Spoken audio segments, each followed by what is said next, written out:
Where's your son? Do you know anything about what happened to Gabby Petito? Why aren't you talking? Why aren't you out looking for your son? Why aren't you at the reserve looking for your son?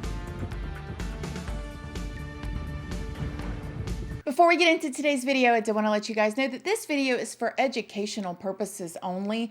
Please remember to be kind to everybody everywhere in your everyday life, in your home, in the grocery store, and especially in the comment section down below. Please do not show hate to anybody, anywhere.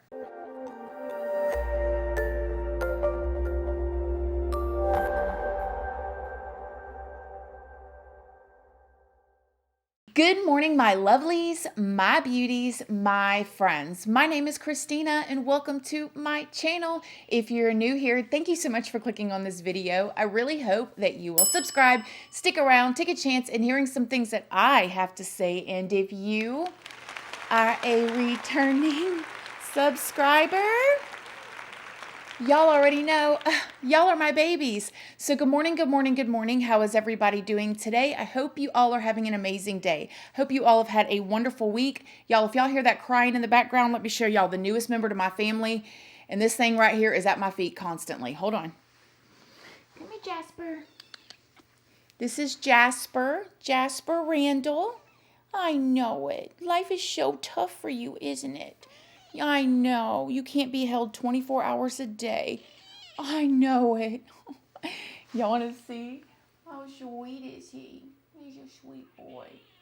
Oh, my goodness. Oh, my goodness. You want to say anything? Huh? Okay. Can you go play, please? Y'all, I've never had a cat like this. Well, as an adult, and let me tell you something. He is a lot. Okay, a lot. He's at my feet constantly. If I'm on the toilet, he's at my feet. If I'm brushing my teeth, he's pulling at my robe. He's trying to climb up my pants leg. I'm like, calm down, sir. Like, calm down. Anyways, so we are back at it again with a Gabby Petito video part 2. I know last week I told y'all this week we would be back true crime story times. However, my inbox and emails and everything has been blowing up, requesting for me to do an updated video to the video that I did earlier this week on Gabby Petito being missing. So here we are with an update. Before we go any further, I did want to stop and thank today's sponsor, HelloFresh. HelloFresh, thank you so much for sponsoring today's video. If you have not heard about HelloFresh, you are in for a treat. HelloFresh is a weekly meal kit subscription service that offers many different meals that you can choose from every single week that you can make in the comfort of your own home in about 20 minutes or so. Each week, HelloFresh will have different meal options that you can choose from. And me and my son, Jaden, who is 10 years old, loves making HelloFresh meals together. My 10-year-old son finds it super duper easy because all of the ingredients are already sitting right there for you. The directions are easy to understand. And again, it only takes 20-30 minutes to make, and the meals come out so delicious. If you guys want to try HelloFresh, all you got to do is go to HelloFresh.com and use code ChristinaRandall14 so you can get 14 free meals and free shipping. Yes, you heard that right. Just go to HelloFresh.com and use code ChristinaRandall14 so you can get 14 free meals plus shipping. Thanks again, HelloFresh. If you have not seen part 1, which I'm pretty sure all of you have, please go and watch part 1 so you can get all caught up. But other than that, just a very tiny recap. At the end of part 1, I showed footage of the lead investigator doing a press conference and saying that a body that fit the description of Gabby Petito had been found in the area in the Wyoming park that they were searching for her in. Now, I know that it was not confirmed immediately that it was her. They just said that they thought it was her. And that's because they have like legal things they have to go through. They have to take the body in, have the teeth matched or, all of that stuff to have it officially deemed that it was Gabby. However, you may have not known this, but her stepfather, when I included this video right here, this was her stepfather. He went to Wyoming to be with the search crews while they were searching for her. He said that he went there in case they had any questions or he could help in any way. Being a father, and she has an amazing father too. So Gabby has an amazing father and stepfather and mother and stepmother that loves her. She's got a lot of people that love her. So the stepfather was there. So I just had to have guessed that they were not going to mistake Gabby with the stepfather there to identify. And if you guys watched the video of the press conference, the man was like choking up. He was holding back tears, and it made most of y'all emotional to watch, and me as well. Gabby's body has definitely been found, and since then, they have deemed this a homicide. The full autopsy report has not been released yet on the cause of death, but they have pretty much assumed that she didn't do anything to herself, that something was done to her. Now, if you guys watched the first video, then you know that Brian Laundrie, her boyfriend slash fiance, has still not spoken to the police. And actually, as of now, he is missing. That's a whole thing we're going to get into today. Before we get on to Brian, though, I just want to kind of wrap things up with the finding of Gabby. They were able to see her from a drone, and I don't know if that's exactly how they found her, if it was the people boots on the ground or the drone. However, that's how visible her body was out there, that they could spot it from a drone. Now, those drones are amazing, so I don't want to say anything like that, but they could see it from a drone. And it is said that she has been out there for weeks. So I just can't imagine the stepfather who had to identify what he saw. Like, horrible, horrible, horrible. So since then, one of the 911 phone calls that was made, okay, if you guys watched the first video, then you saw that Gabby and Brian got pulled over while traveling because 3 different people called in a domestic dispute. Now, it was said originally that that they didn't know who was fighting. It was just a domestic dispute. When the police got there to pull them over, Gabby was extremely emotional and crying and taking all of the blame onto herself. And Brian was very much seemed kind to his girlfriend, but he was not really taking much blame of anything. The 911 phone call has been released, and somebody, when they called the cops, they said that they saw a man slapping a woman and she was crying. Well, that is definitely not the story that we heard. Let's listen to this. We drove by and the gentleman was slapping the girl. He was slapping her? Yes, and then we stopped. They ran up and down the sidewalk. He proceeded to hit her, hopped in the car, and they drove off. Okay, you said it's a white van? And when I was discussing this with one of my really good friends, it makes you wonder, did the dispatcher let the cops know that a witness saw the male hitting the female? Or did the dispatcher just say, I need you to check on a domestic dispute?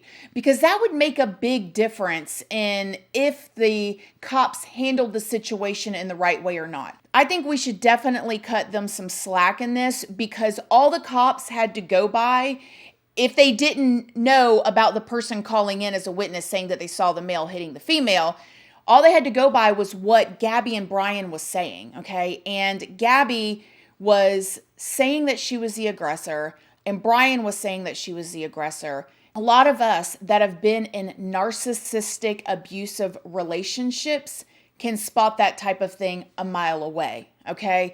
Because people that are narcissistic or sociopaths, they will literally manipulate you to where you believe it is always your fault. Now, I'm not saying she didn't hit him back. Obviously, he had marks on him, but he dang sure didn't say nothing about him slapping her. And he dang sure didn't say anything about him yelling at her in a restaurant either and making her cry. And she was sitting on the curb. Did y'all hear about that? We were at this restaurant, you guys, Friday, August 27th, 1 p.m., sitting right next to them. They got kicked out of the restaurant and were fighting with the hostess. They were fighting with the hostess. She was hysterically crying, and she walked out, and she was crying, and she was staying on the sidewalk, and I was watching the whole thing unfold. And he walked back in the restaurant, and he's fighting with the hostess, and I didn't know what happened. I don't even know if they got kicked out, but they left abruptly, and she was standing on the sidewalk crying, and he walked back in and was screaming at the hostess, and then walked back out, and then he walked back in 4 more times to talk to the manager and to tell the hostess off, and she All right, I'm calming down and I'm going to try to speak more clearly. I feel like I'm gonna cry. This is so fucking weird. I went to the bath. They were sitting right next to us, like right fucking next to us.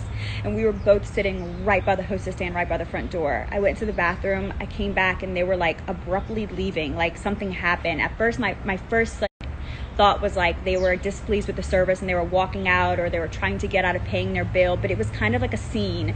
And the way he was acting, she was crying, she was upset. This had to have been right before she died.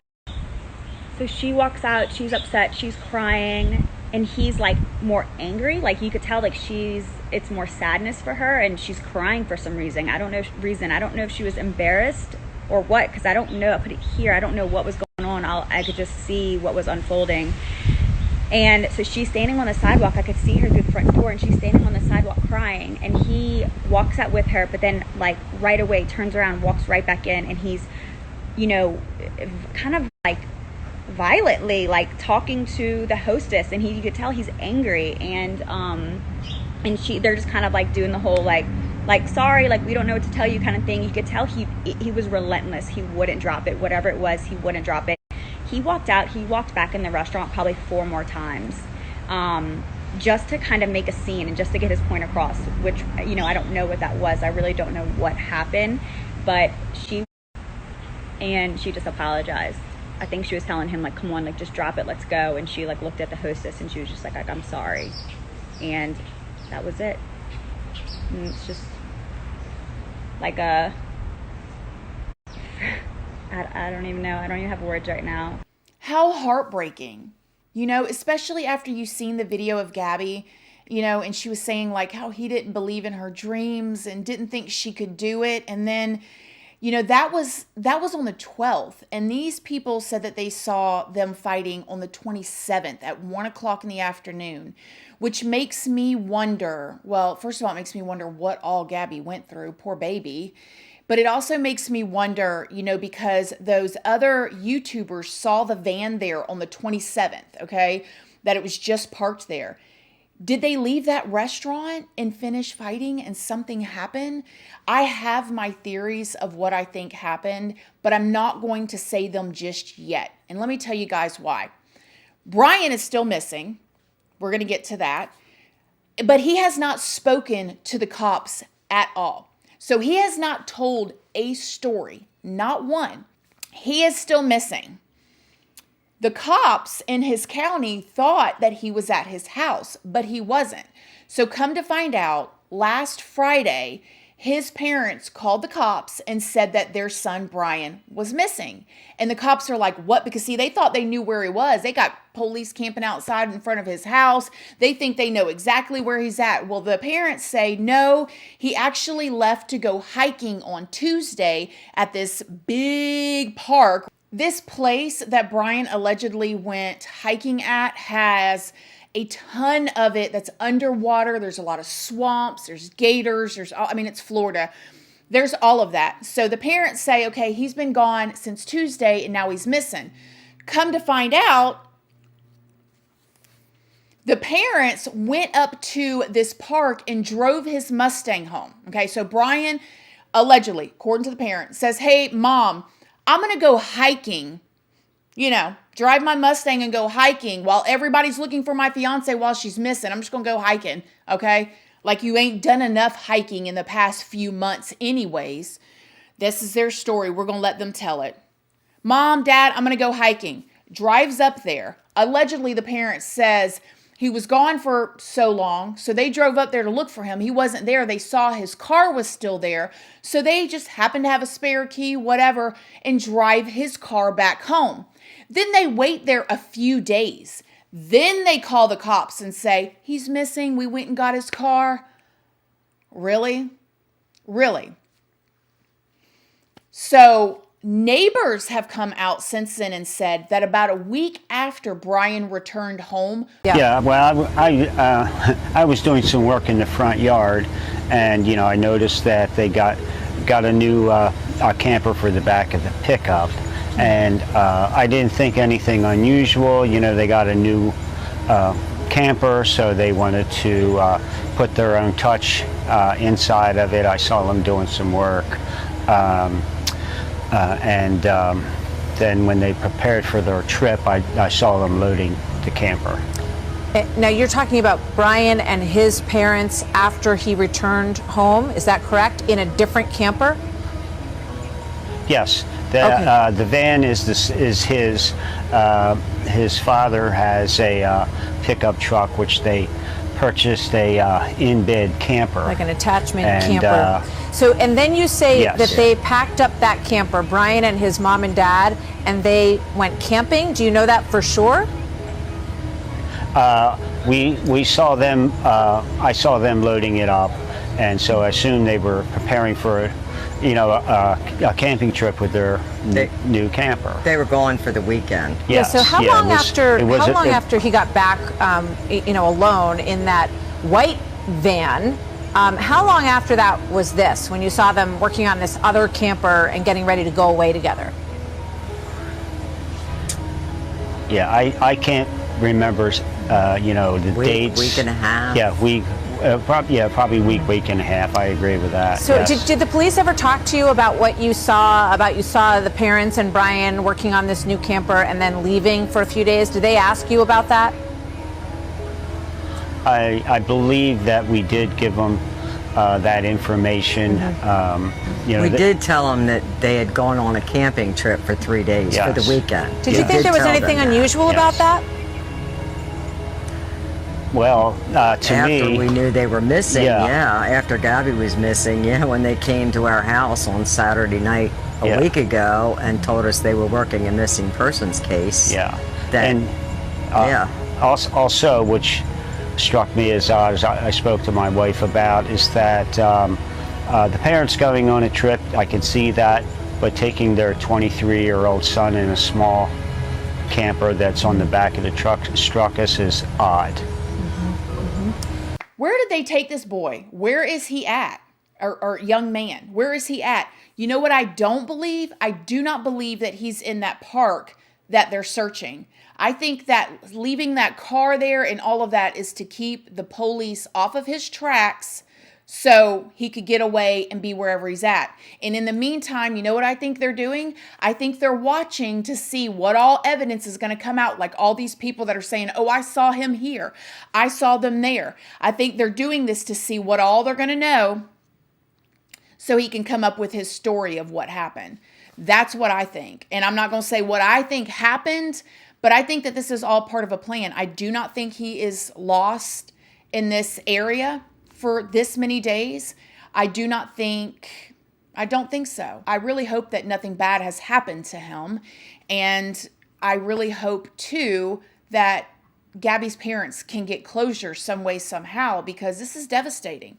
Something else I want to bring up is Gabby's best friend, Rose, has spoken out as well. She's done a couple interviews. I'll leave them linked down below. And she was talking about how Gabby and her met because when Gabby moved to Florida to be with Brian, to move in with Brian's parents with him, Gabby went on that same app that Alexis Sharkey was on, that Bumble Making a Friends app or whatever, and they connected on there and they started meeting at an ice cream parlor, and before you know it, Gabby and her friend Rose, they had become best friends.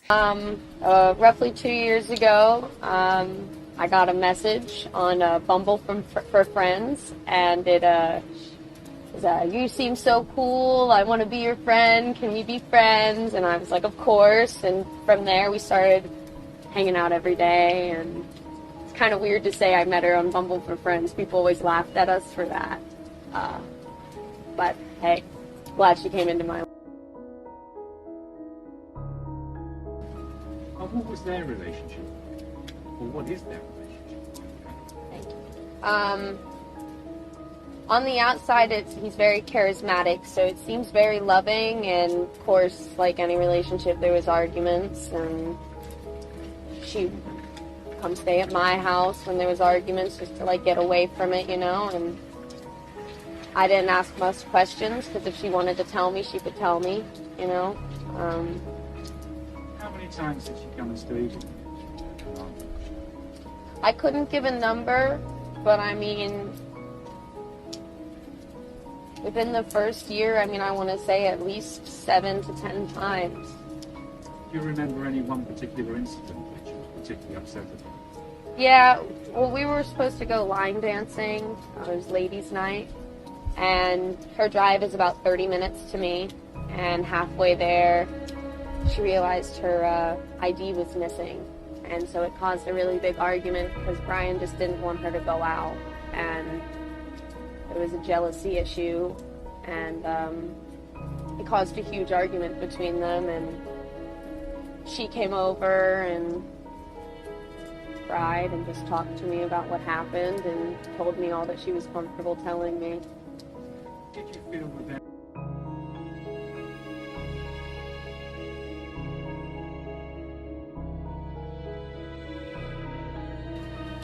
Everything she did, I feel like, you know, he thought was wrong, and didn't even support her with her blog, which that's not what a fiance or boyfriend does. They support you with anything you want to do, and that in itself, you know, made me feel like it just continued to get worse.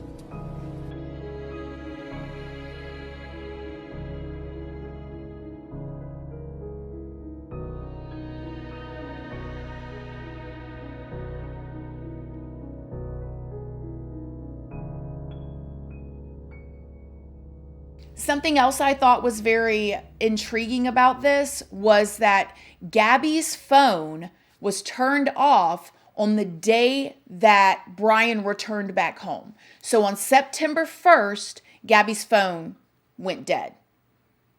Strange, very strange. Also, the text message that Gabby's mom did not really want to say at first that she said that didn't sound like her daughter was on August 27th. The text message read, quote, "Can you help Stan?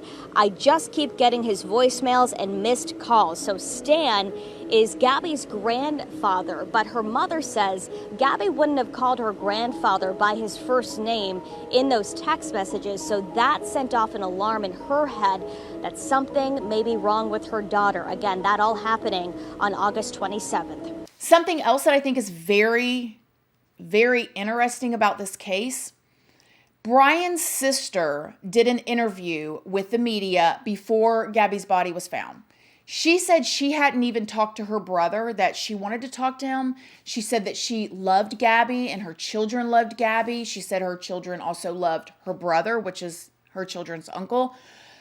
And the interviewer said, you know, referring to the fight that was on the police body cam footage, the sister said that was normal for them. But she didn't say it in a, oh my gosh, they fought all the time.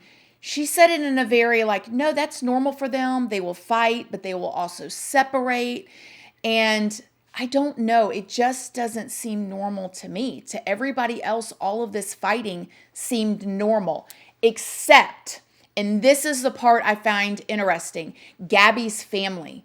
Gabby's family never seen this side of Brian. They only saw the sweet, kind Brian.